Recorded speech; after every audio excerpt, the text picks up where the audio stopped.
Ahora sí, estabas en el uso de la palabra Gabriela, me parece, o Dayana. ¿Cuál era la alumna?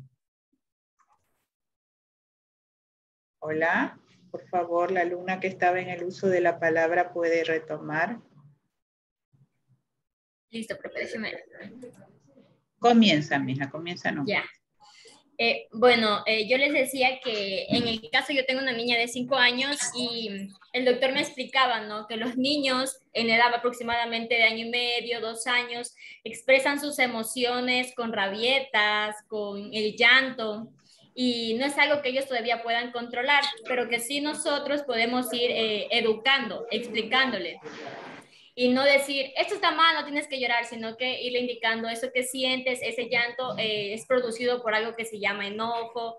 Y la verdad bueno, cuando uno es primerizo, uno no sabe, pero la orientación del doctor ayuda bastante. Así es, definitivamente, ¿no? ¿Alguien más que nos quiera aportar con su conocimiento? Gracias, gracias, Dayana. ¿Alguien más? ¿Alguien?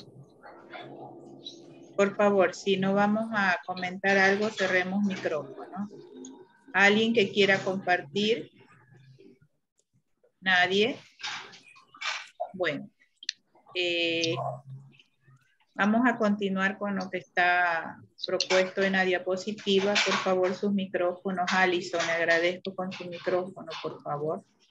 Vemos de que entre los aspectos que son necesarios tomar en cuenta cuando y cómo se forman las emociones y cómo el niño logra expresarla, está que el desarrollo emocional es ordenado, las emociones son complejas y parecen desarrollarse a partir de otras más tempranas y simples, ¿no?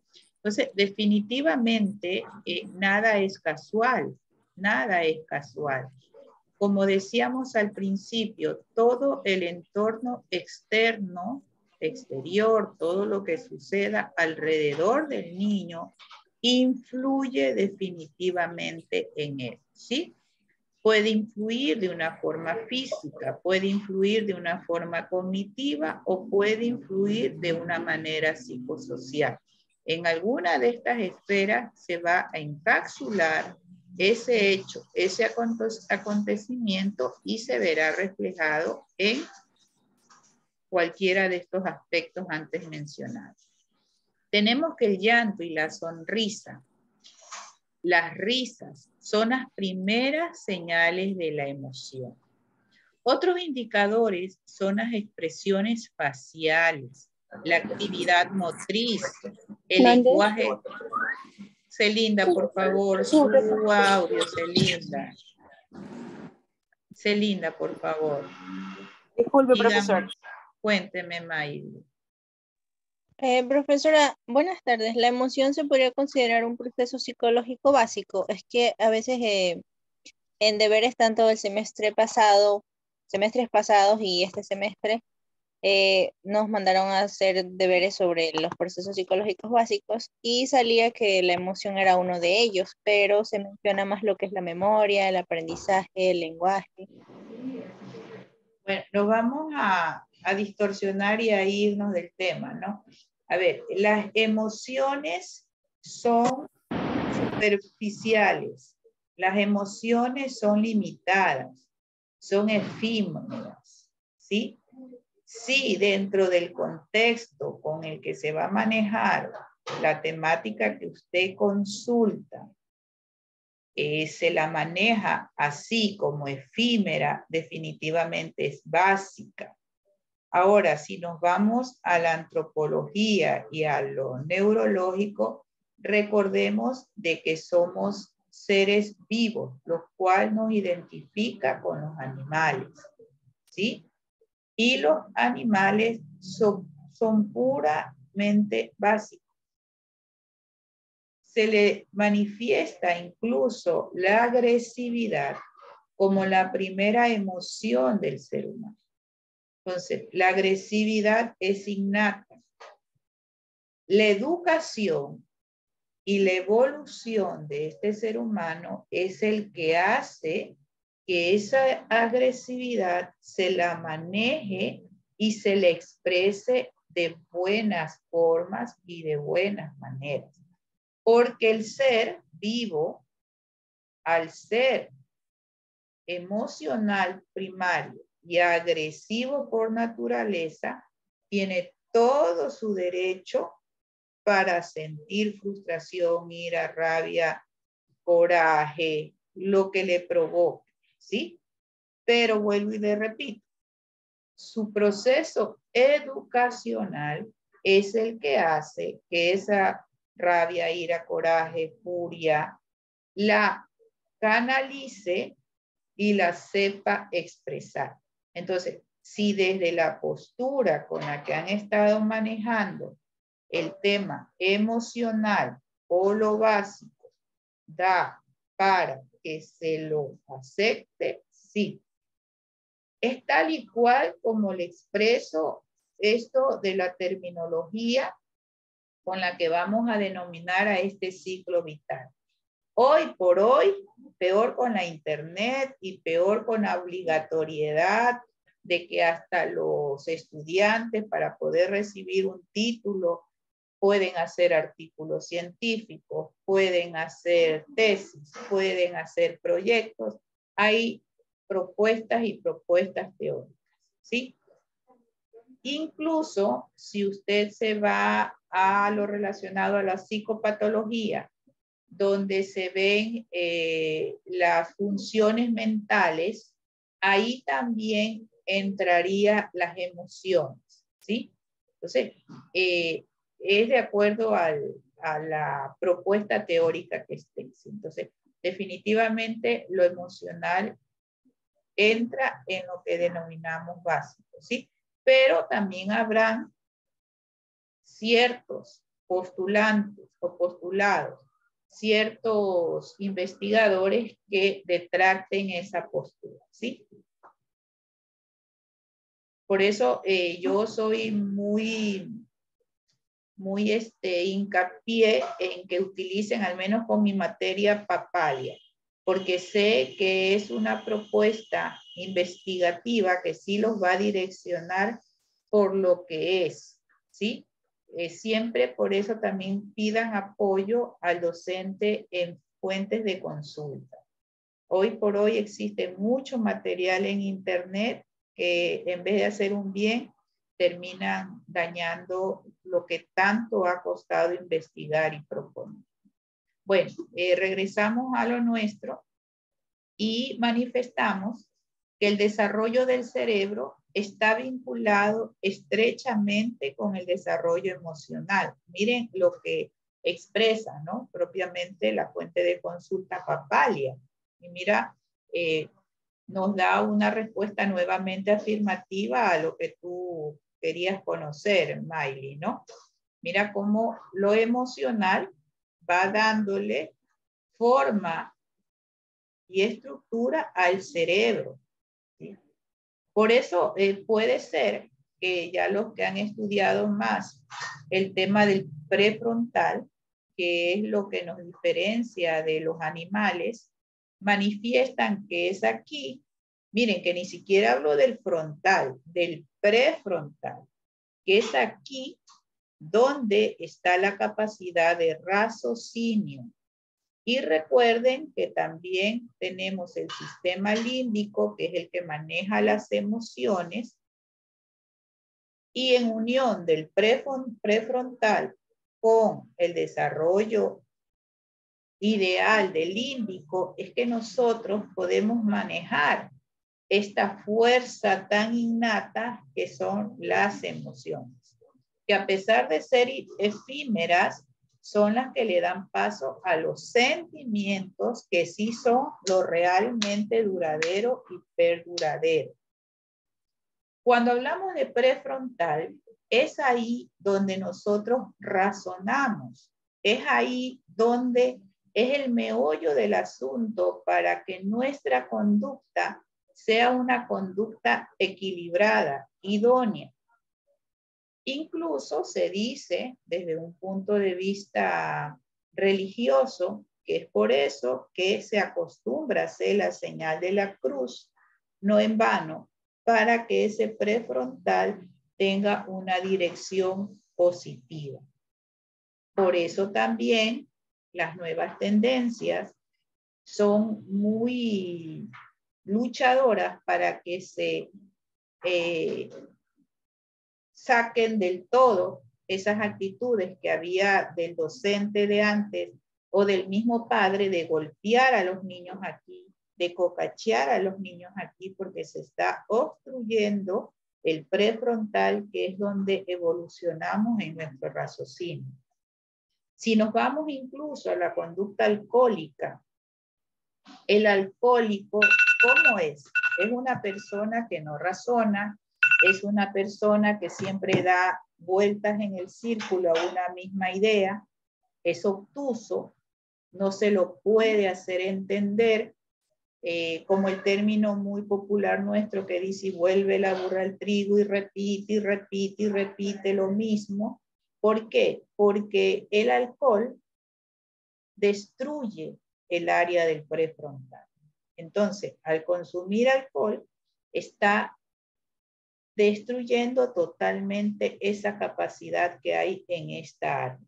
Entonces, la parte emocional es fundamental y mucho más en nuestra profesión, ¿no? Las emociones autoconscientes y autoevaluativas surgen después de que se desarrolla la conciencia de sí mismo. Y profe, ¿dónde está la conciencia? Todo esto ya entra en el campo subjetivo, ¿sí? Subjetivo. No se lo puede ver, no se lo puede graficar, pero existe. Y en esta etapa, en este ser, que por más pequeño que sea, ya se está construyendo la conciencia moral. Esto es lo subjetivo. Que sea cual sea la corriente teórica con la que usted se vaya a manejar, todas les dan paso y cabida. Para Freud viene a ser con su teoría del inconsciente, preconsciente, subconsciente. Y vámonos a la teoría de Piaget con los estadios que va a ir proponiendo según la etapa preoperacional, operacional, concreta, formal, o para Erik Erikson, que parte del psicoanálisis y que no se aleja de lo dicho por Freud, pero que le aumenta desarrollo a las etapas posterior a la adolescencia, ¿sí? Ahora, esto de la conciencia de sí mismo, yo les invito también en Papalia, nos habla mucho de estas teorías, ¿sí? Asimismo,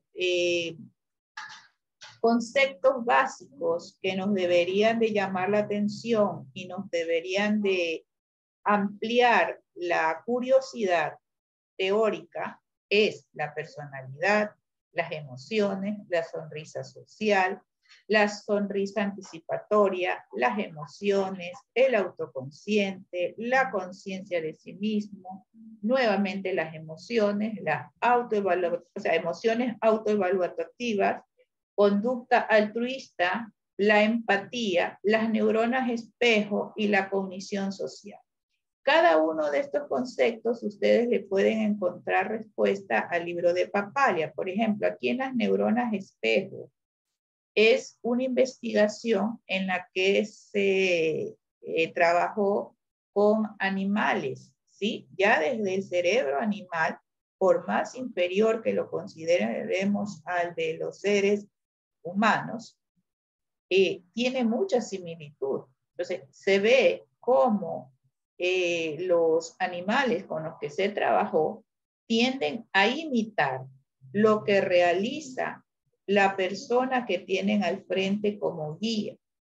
Aquí también podemos encontrar la investigación de la impronta, que es el experimento de la pata que al ser la progenitora de sus patitos, también tiende a ser la que guíe y direccione a dichos patitos a qué deben de hacer, por dónde lo deben de hacer y cómo hacer. Aquí viene la imagen clara de cuando vemos a la pata al frente de su grupo, de su terruño, y los patitos atrás de ella, imitándola al 100%. Si seguimos avanzando, vamos a llegar a la temática donde nos cuestionan de que cómo muestran los infantes las diferencias de temperamento y qué tan duraderas son estas diferencias. Nos dice el texto que al parecer muchos niños caen en una de estas tres categorías temperamentales. Tenemos al niño fácil, al niño difícil y al niño lento para animarse. Pareciera que solamente nos debiéramos de manejar con el fácil y difícil, pero no, miren, ha sabido haber un término medio, que es el niño lento para animarse. Es decir, que no es fácil, ¿sí? No es difícil, simple y llanamente su proceso es con más lentitud que los anteriores. ¿Por qué?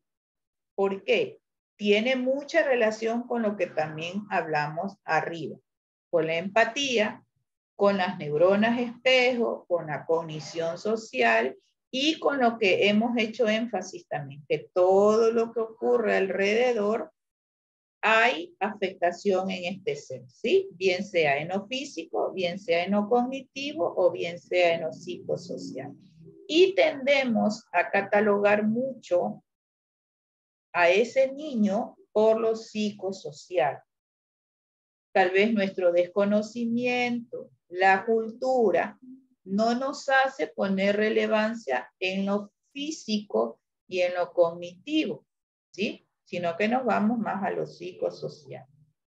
Pero ustedes como profesionales en proceso de formación tienen que empoderarse que mucho de lo que se visualiza en un niño también puede tener raíz física y lógicamente raíz cognitiva o cognoscitiva, ¿sí?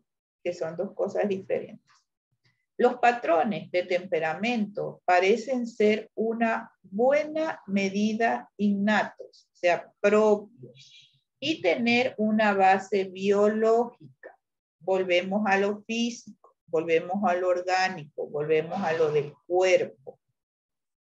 Por lo general son estables, perduran, pero pueden ser también modificadas por la experiencia. La bondad de ajuste entre el temperamento de un niño y las demandas del medio ambiente contribuye a lograr la adaptación. El medio ambiente es fundamental para la respuesta que da el niño, ¿sí? No que el niño actúa y desadapta al medio ambiente. Ay, este niño nos vino a dañar la dinámica familiar. Ay, este niño nos tiene mal. Ay, este niño nos complica. No, es al revés. La dinámica familiar desadapta al niño. La dinámica familiar complica al niño. ¿Sí? Es al revés. La diferencia transculturales entre temperamentos pueden reflejar las prácticas de crianza infantil. Peor ahora que se han roto las fronteras culturales en físico y en una manera subjetiva. ¿Subjetiva cómo? Sabemos muy bien que ya es un mundo globalizado, que ya no es como antes, que lo que ocurría al otro lado del planeta demoraba años luz en llegar acá. No, ni bien termina de ocurrir y ya lo estamos viendo, ya lo estamos sabiendo. La gente opta por adoptar culturas, creencias, formas de vida del extranjero Entonces, ya no tenemos autonomía en nuestra cultura desde una forma subjetiva por el Internet, por el Netflix, por las redes sociales, etcétera, etcétera. Y por la presencia cada vez más de emigrantes y de inmigrantes, tanto que nosotros que hemos salido, porque recordemos que iniciamos a salir nosotros, allá en la época del feriado bancario, recuerden, es lo más cercano que ustedes pueden manejar, fuimos nosotros los ecuatorianos que nos fuimos a Italia, que nos fuimos a España, que nos seguíamos yendo a Estados Unidos, y ahora esa realidad se cruza y somos nosotros los que recibimos colombianos, venezolanos, cubanos. Entonces, este temperamento se va transformando con estas crianzas, con estas prácticas infantiles transculturales, ¿no? Términos importantes a estudiar y a profundizar. Temperamento, niños fáciles, niños difíciles, niños lentos para animarse, bondad de ajuste. Vamos a seguir viendo el material propuesto y nos vamos a encontrar un poco más sobre la temática del temperamento, ¿no? Dice, ¿qué papel desempeñan los padres en el desarrollo temprano de la personalidad? Al hablar de personalidad, sabemos muy bien que aquí entra de lleno el temperamento, ¿no? Sea cual sea la forma de darle contextualización a este término. Las prácticas de crianza infantil y los papeles en el cuidado varían alrededor del mundo, lo que habíamos hablado con anterioridad, ¿no?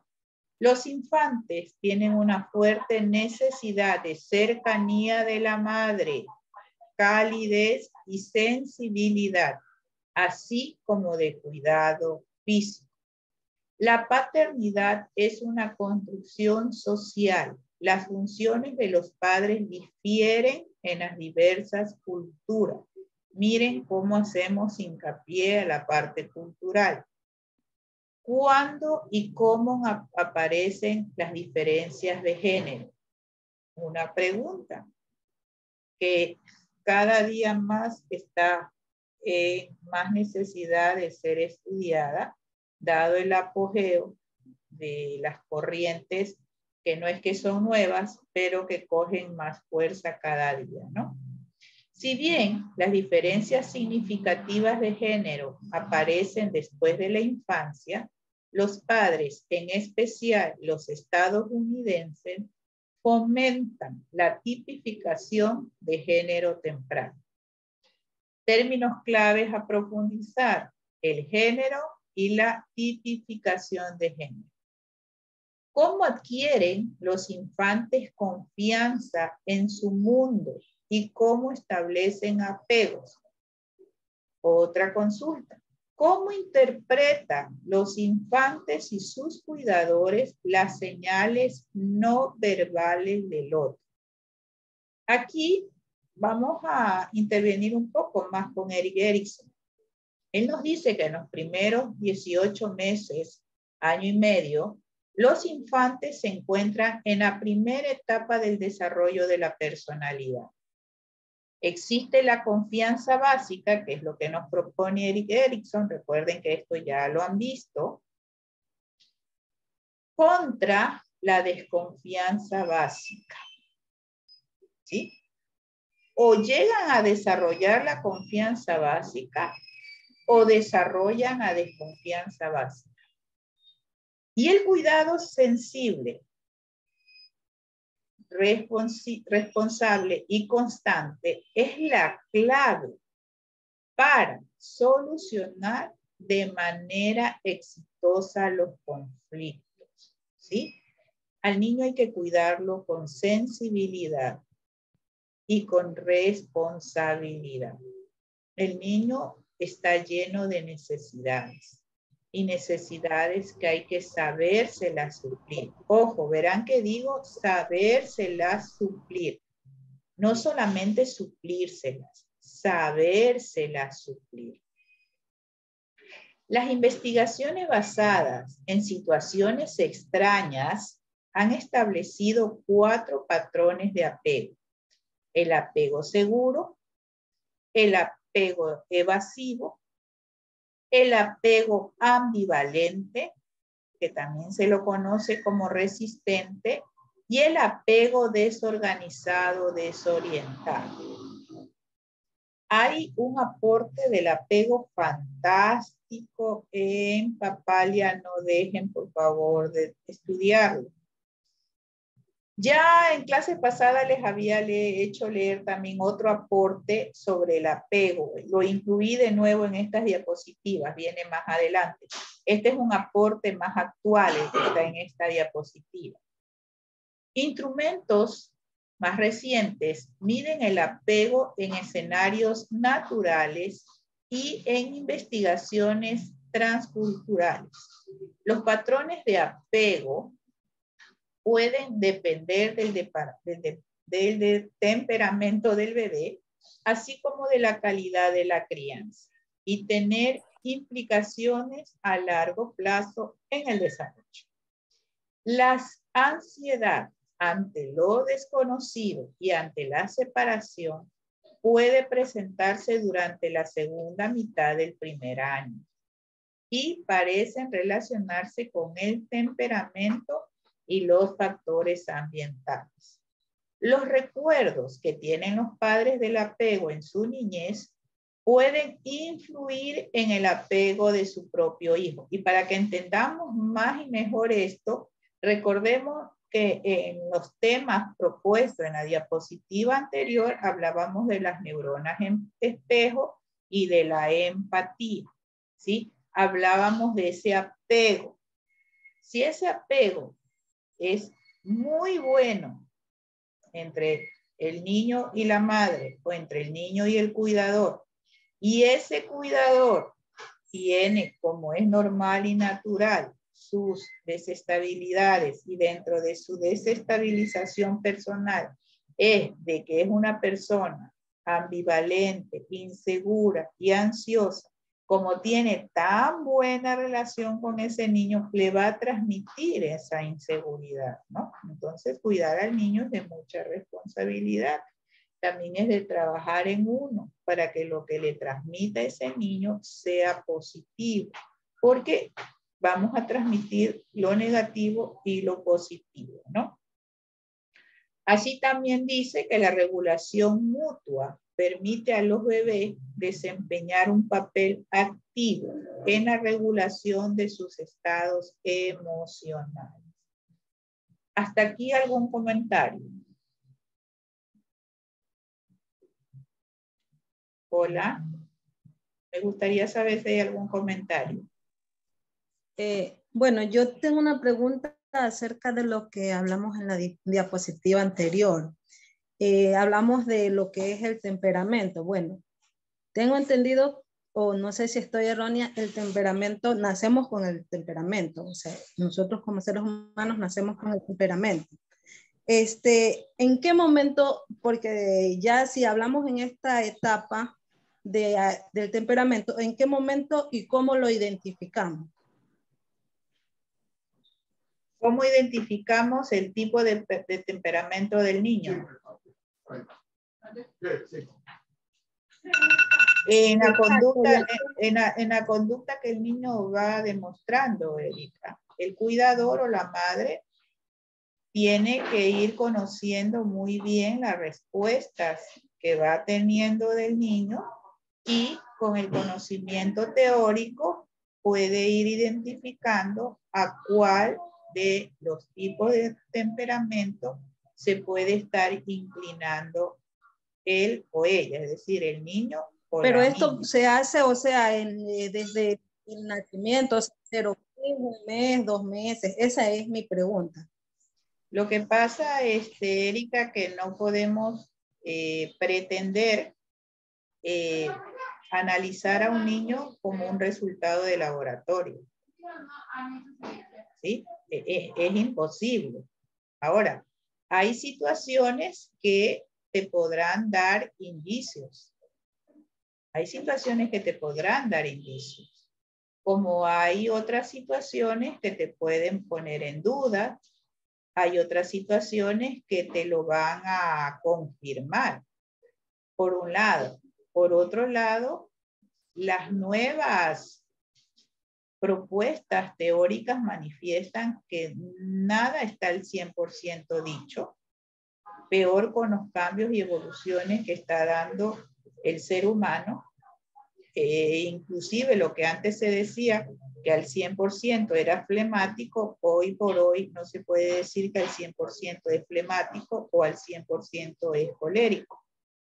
Hay otros que manifiestan que el ser humano puede tener un porcentaje alto de colérico, pero eso no quita que si se lo inclina a un 70% de colérico, eso no quita que el 30% restante esté proporcionado en los 3 otros temperamentos que quedan. O que de acuerdo a la situación que se presente, la persona se vea inclinada a evidenciar ese porcentaje colérico que lleva o ese porcentaje flemático que lleva, ¿no? Entonces, eso dependería más bien de la persona que desea evaluar el temperamento y los conocimientos que maneje el evaluador sobre el tema de temperamento, ¿sí? Pero una cosa, si quiero aclarar bajo la pregunta, no es que porque estoy estudiando psicología me voy a convertir en una bola de cristal, ¿sí? Y ponerme a adivinar cuánta cosa se me ocurre. Es más, por eso cuando usted recibe a un paciente, tiene que venir con una inquietud de parte del paciente. No es que usted dice, bueno, aquí entra el paciente y yo voy a comenzar a adivinar lo que a mí se me antoja. No, ni siquiera así. Ni siquiera así. Es el paciente que viene con un motivo de consulta. Bueno, yo quiero saber mi coeficiente intelectual. Bueno, yo quiero saber mi debilidad. Bueno, yo quiero saber mi fortaleza. No es porque usted tenga conocimientos en temperamento, en bla, ble, bli, blo, blu, ahora se me antoja comenzar a sacarle lo que a mí se me antoja. No. Su paciente, su consultante, su cliente va a venir con una inquietud y es en esa inquietud en la que usted va a trabajar. Qué bueno que si viene un padre con un hijo adolescente con problemas de conducta y dentro de mi conocimiento que yo manejo para abordar esa problemática de conducta, tengo un reactivo para conocer el temperamento, para conocer su personalidad también, pero no se va a poner a trabajar en eso al 100%. Eso es solamente un medio para poderse a trabajar en la conducta que su cliente, paciente, usuario le solicita. Y más que nada esto es para el campo clínico. Y recuerden que ustedes se están preparando para el campo general, ¿sí? General. Es algo así como que si un doctor con una especialidad tiene el alcance a operar el estómago, pero se supone que él es un cirujano y él es un gastroenterólogo. Y no por el hecho de que yo me gradúo de médico, se me ocurre que a todos mis pacientes les voy a comenzar a revisar el estómago, ¿no es cierto que no? Entonces, lo mismo ocurre en nuestra profesión, ¿sí? Lo mismo ocurre en nuestra profesión. Salvo el caso de psicopatologías, sí amerita que rápida y prontamente se quiera trabajar en la personalidad, ¿no? Salvo en ese momento. Chicos, me volvió a salir el mensaje que está por terminarse la reunión y ahí sí termina esa reunión y no me voy a poder conectar nuevamente a ustedes porque también me toca preparar la materia para el otro encuentro que tengo. Recuerden que quedan estas diapositivas en su carpeta, dado de que nos hemos direccionado a otros temas muy importantes y que ameritaban ser contestados, nos faltó introducir en algo la siguiente lámina y van a encontrar el material, yo lo repito, en su carpeta y aquí está incluido lo que les hablaba sobre, que ya lo habíamos visto, ¿no? Ya lo habíamos visto sobre el apego, ¿sí? Ya lo habíamos visto en semanas anteriores, sí les había leído ya esto, nos habíamos adelantado un poquito de la manera que nos había propuesto trabajar la docente autora y todo encuentran en la plataforma, no se olviden. A más de ello, como ya esta semana está por terminarse el envío de tareas, recuerden que tienen el test. ¿Para cuándo tienen el test de esta unidad? Para el 26, me parece, del 26 al 28. Ok, entonces por favor estar muy atentos, señores estudiantes.